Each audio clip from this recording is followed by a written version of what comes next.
We might brush a few branches. Just had some rubbing on the top, so we might get a few more as we go through this area. So if you hear any noise on the roof, it is only the branches. It's not the snakes or anything like that. Just if I pass close enough and the branch is rubbing on the inside of the boat, if you happen to see a branch coming your way, the best thing to do is duck it. But this opens up a little further down. It's going to get a little wider. And of course, I want to welcome everyone to Jean Lafitte Swamp Tours. My name is Brent. I'm going to be your captain, your guide. So if there are any questions y'all have, you can ask anything. Anytime throughout the tour you want to ask anything, you want to move around the boat, look, you can. There's plenty of room. Plenty of different seats. So if you want to move, walk around, take photos.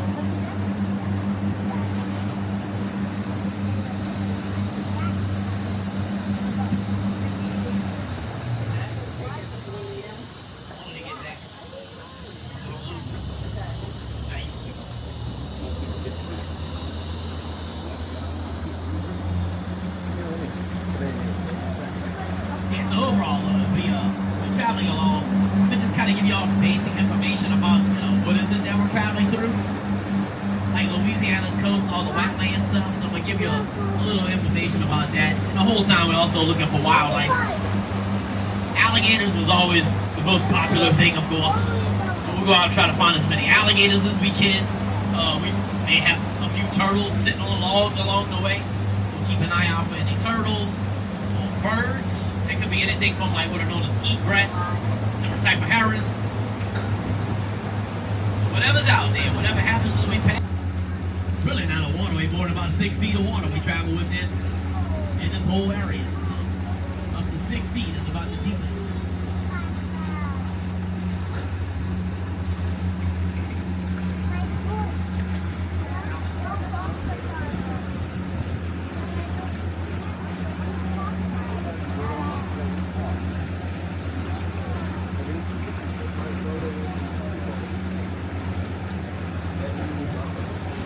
Might possibly see an alligator before we get to the next waterway. If we do, it's going to be up around this area somewhere.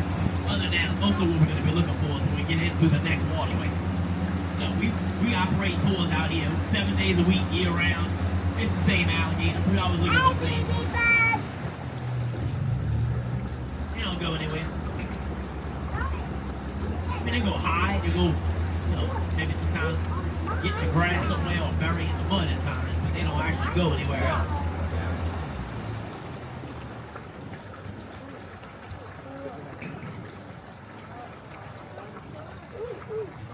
Something else we've been looking after around here the last few months.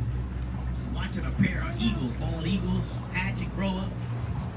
So there's a nest right across the floor left side of us. Top of that very first tall cypress tree. So that belongs to a pair of eagles. And back in January, there were 2 juveniles that hatched out of the nest. Haven't seen them around much lately. I don't know if they left the area. They migrate out of here usually by mid-May.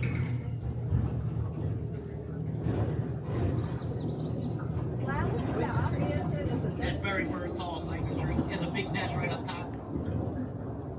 Very first big tree on the tree line right there. Bubbles are coming out.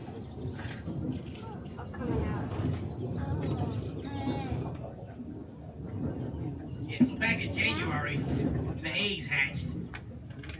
It takes 12 weeks before they can fly from when they hatch. So we got to by mid-April, they were flying around pretty good.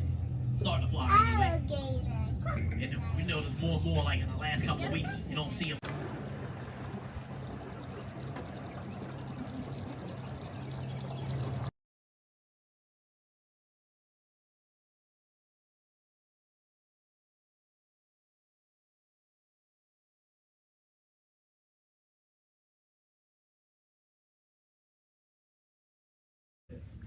Now I can't tell which one's the baby and which one's the dad.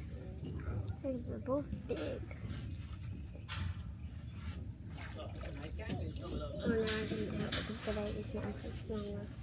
I gave y'all a secret on how to get some catfish up. Really needs to go. Gravy trained dog food. You can still clean them up?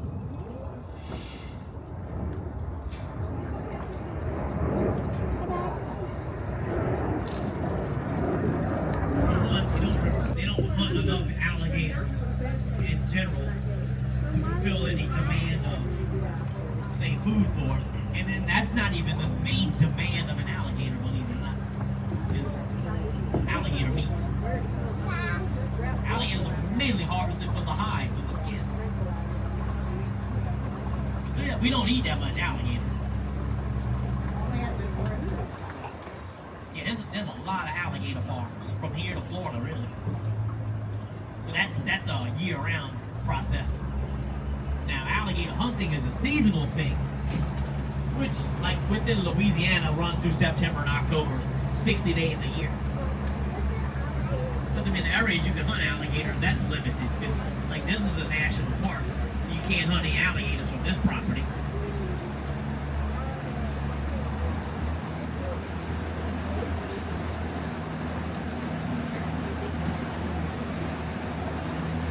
You almost have to look at alligator hunting as more fur trapping to the fashion industry. Now it's done to help manage the population. I don't think any fish are going to come up right there. That's kind of shallow. Never know. I've been doing my mom fish.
Dead end, pretty much into swamp like that.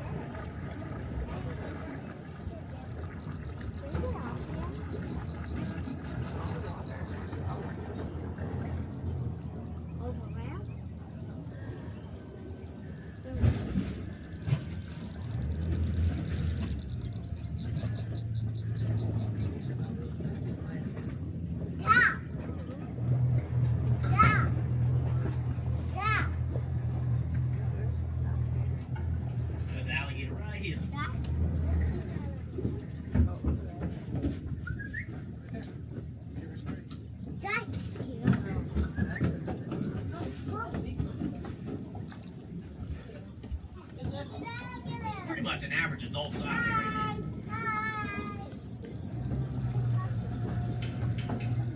So do you ever feed them marshmallows? I seen clips. You can't, because this is a national park. You can't do that. So Okay. the jet boats are not in the national park, I The think. what?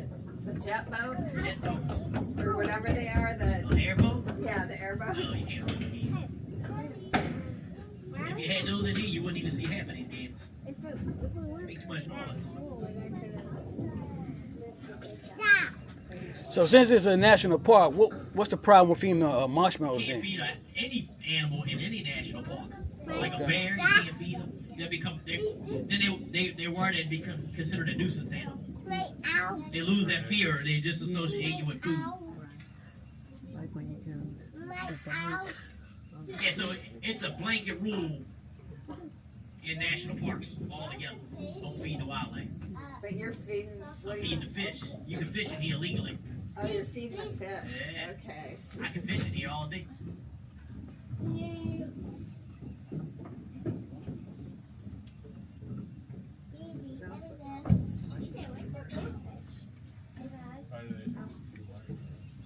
They've trained them to eat them and come right up to the boat.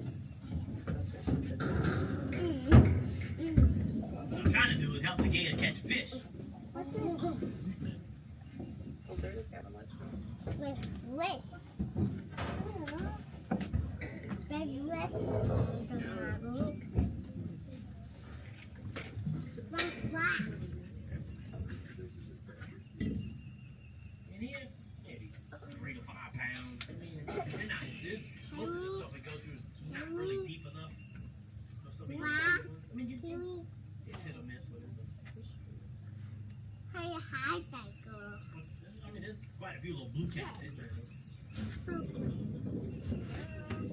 two things. Like, if you go fishing here, it's either gonna be catfish or perch. The main thing. It's bass sometimes. It's not the greatest bass fishing area, but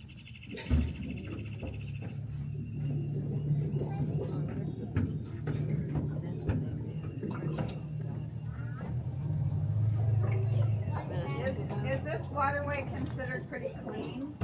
is it called what? Clean? Clean? Yeah. I mean, I guess. I mean, there's no industrial pollution and stuff in here. Well, we try to keep it clean. I mean, sometimes stuff floats in from other areas. As far as like, we're the only ones running tours in here. Sometimes there's boats. On a weekend, you might come in, you might catch a couple of boats in here trying to catch, whatever fishing. Any trash that kind of comes in and out. All this taps in from other waterways, so you can always have water coming in. It might stuff drips in with it and then drips back out. We try to run through here from time to time and pick up trash when we can.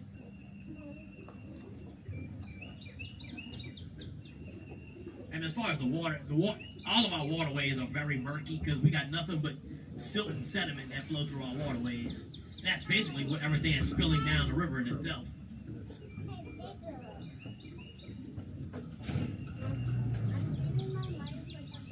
Just had a big old goldfish on top of the water a second ago. He has a big gar in here sometimes. See, everything's tidal also. Like, water does move in, water does move out. It's mostly wind-driven movement. You can sometimes have like, much earlier in the week, through the weekend, this past weekend, you had whatever little storm was coming out like off the Texas coast from the Gulf pushing this way.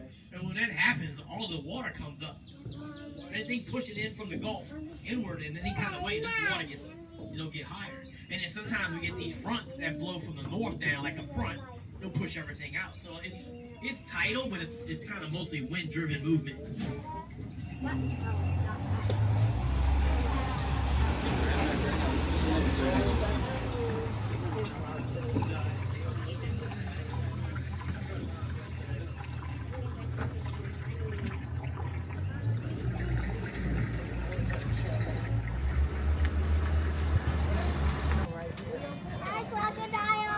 Alligator.